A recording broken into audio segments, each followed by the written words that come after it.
పసుపు, కొద్దిగా ఇంగువ,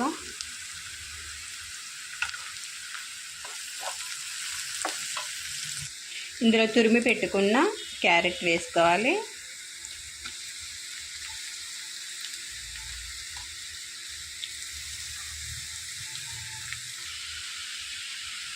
ఇందులో రుచికి సరిపడా ఉప్పు, కొద్దిగా ధనియాల పౌడరు,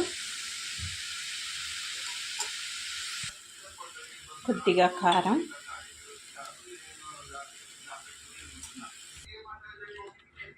అయిపోయిందండి.